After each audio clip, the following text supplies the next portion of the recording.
What is a new discovery you've made about yourself? Usually this question is a question that you ask when there's a mark, either your birthday or towards the end of the year, when you're making New Year resolutions or something. Our listeners, I implore you to think, what is something I've learned about myself? And I want to say this also with a slight preface, that thing is not fixed. That this thing that I've discovered about myself could be small, it could be different tomorrow. It could be like a stepping stone. So the new discovery that I've done about myself was that as soon as I hit 36, I started thinking long term and planning. Huh. Like I never imagined wanting to settle down, wanting to buy a house, wanting to, just things that adults do. I just never planned anything. I just lived my life in a place of I just think about it and I make it happen.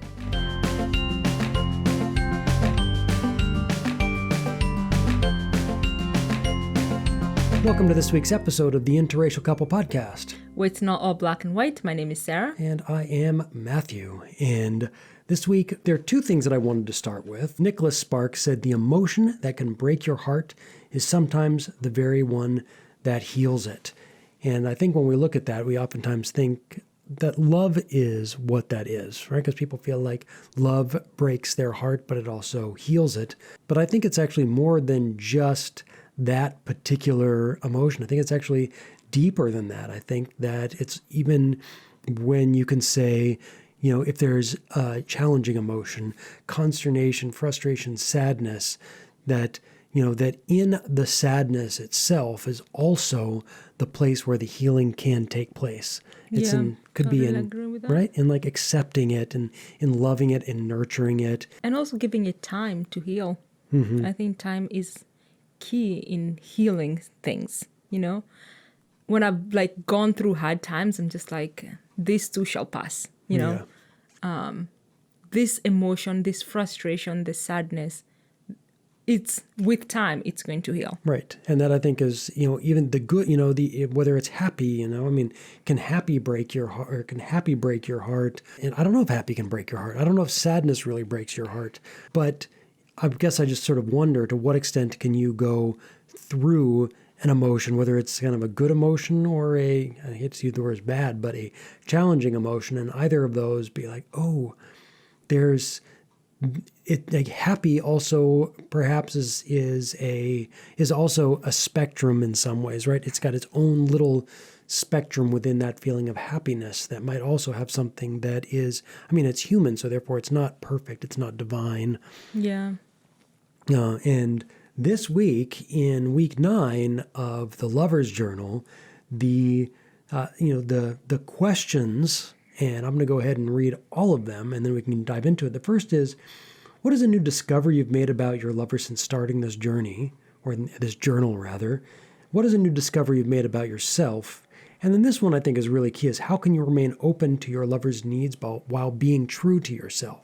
Those are the things that we're going to go into. And, even just generally for the audience listening, is that the discovery we make about ourselves and about the other, while we talk about this within the journal, I also feel like that's something that I could have said, even if we weren't necessarily journaling. I could have gone back and said, in the last 2 months or more now, what have I learned about myself? What have I learned or discovered about you? And if we're really engaging in our relationship, we are going to discover new things. Yeah, I think this question for me was really hard to think because it's been only 2 months. And when I start to think about something that I've discovered about myself, it's usually at the end of the year. So I'm looking at a big chunk of time. But this was oh my God, it's the last 2 months. What have I discovered about you? And I was nothing, because not that there's not much to discover about me. I'm pretty simple. No, I've discovered a lot of things about you in a time of dating and being together.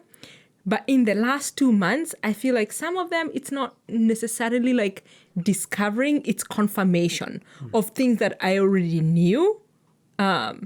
But not necessarily discovery. So it was. Are you sure that's not confirmation bias, where you're I think he's a little bit annoying sometimes. And I've confirmed over the last 2 months, indeed, he's annoying sometimes. There are those two.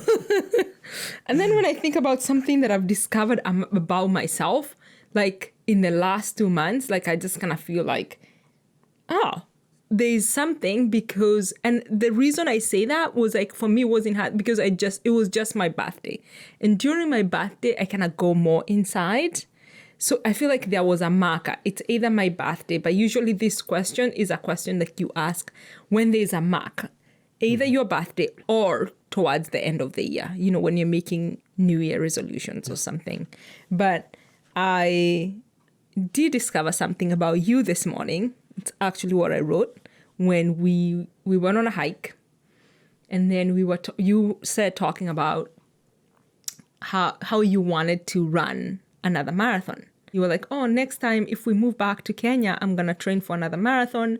And then the conversation went from there to saying that a good friend of yours, do you want to tell the story about this friend that I'm talking about?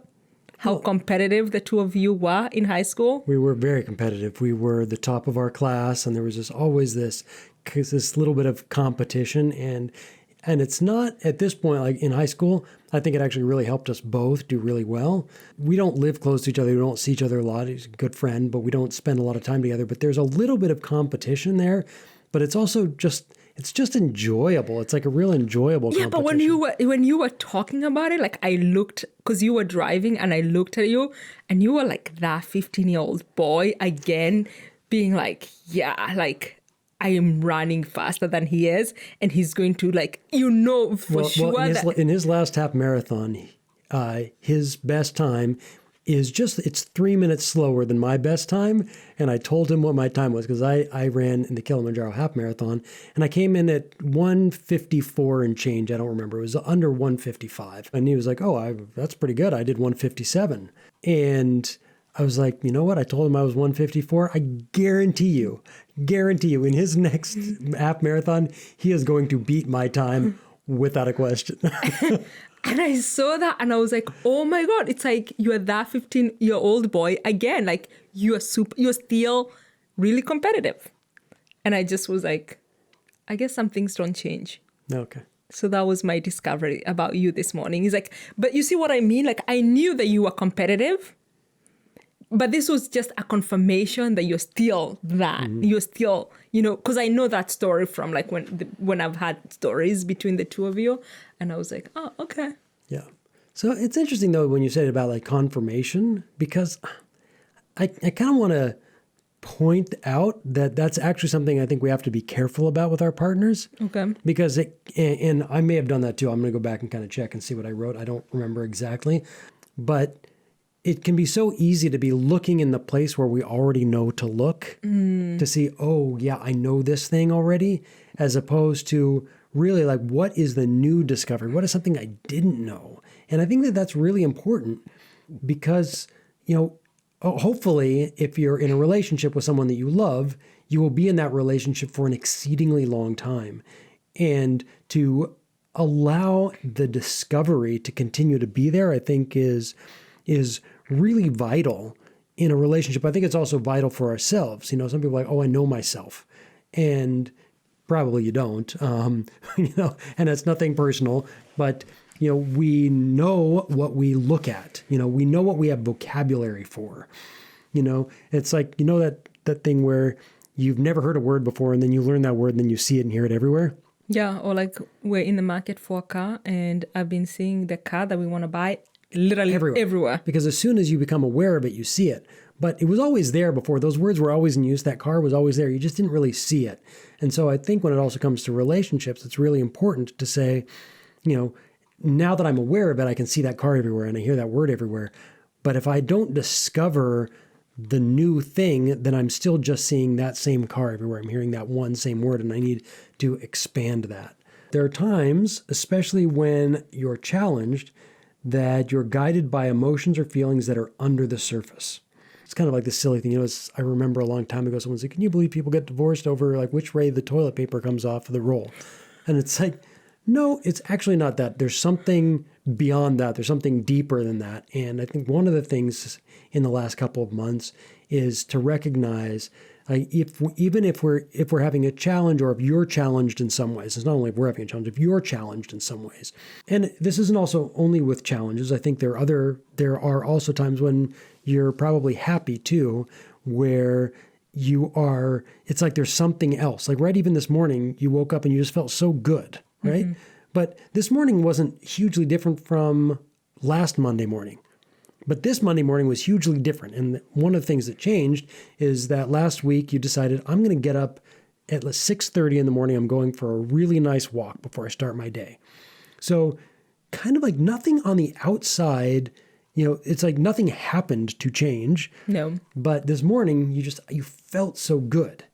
And that is that, I guess where I'm getting at is that there's other things that are underneath. There's stuff underneath, like just taking a walk in the morning doesn't make you feel that much better, like as a thing. It's not like you won the lottery. It's not like you had your first $10,000 month sale.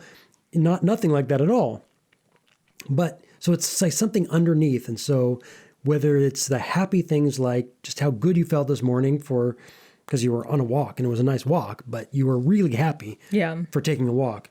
On the other hand, also, I think, we talked about this last week, when we had this challenge and we had this kind of this argument, the thing that was underneath it was how you realized that you have spent months of your life and thousands of your dollars on a fool's errand. And that was ultimately what came into our conversation. So our argument was actually not about what we thought our argument was about. It was that this other thing that was kind of pushing your feelings or emotions. And so I just also want to be aware of that when you're feeling really great. Like, what is that thing that's underneath that I can discover about you that I don't see, that's not on the surface of what's making you happy? And when you're really struggling, whether it's you and I struggling or you're just kind of struggling within something, is what's underneath that? Got it. Yeah. What's a new discovery that you've discovered about yourself? About myself? Yeah. Well, one thing, since we said it was also within this journal, but and I sort of implore our listeners, I implore you to think, what is it? What is something I've learned about myself? And I want to say this also with a slight preface that what I learn about myself, and ideally I keep learning new things about myself and about you, that thing is not fixed. That this thing that I've discovered about myself could be small, it could be different tomorrow. True. It could be like a stepping stone. So as you're thinking, like, what is something that I've discovered about myself that may not be an end discovery, but a discovery that is an important stepping stone to the next discovery and the next one? And for me, it was that how writing and about memories, or even about future, but when this was really about memories, is how it can bring back the old feelings. And I was thinking about when we did our very first week, and I was writing, like, what are the things that made me fall in love with you? And how much when I was writing that, by bringing that up and putting it into words and thinking about it, I went back to an internal feeling of the way that I felt at the very beginning of our relationship. Mm. And I still feel so much of that stuff so much of the time. Not always, I'll be honest. But just to be able to do that, and then as like Dr. Joe Dispenza talks about, you can actually do that in the future, right? Of basically like write about the future, and that can make you feel good now. And so this was something that I wrote basically that by writing it, I feel it. Mm. And that was a discovery that was just really nice. And it made me think, what I want to, when I'm writing anything, whether it's an article or a blog post or something, is to really just be aware of what I'm writing and how that's impacting me. Because I do think that my writing and the images in my mind that I'm conjuring up have a deep impact on how I feel. Wow, that's really profound. So the new discovery that I've done about myself, which I never thought would become, was that as soon as I hit 36, I started thinking long term and planning. Huh. I feel like I have this need to plan my future, which I never had before. Like I never imagined like wanting to settle down, wanting to buy a house, wanting to I don't know, just like things that adults do. I just never thought I would have that need. I just never planned anything. Like I would just wake up in the morning and like whatever thoughts.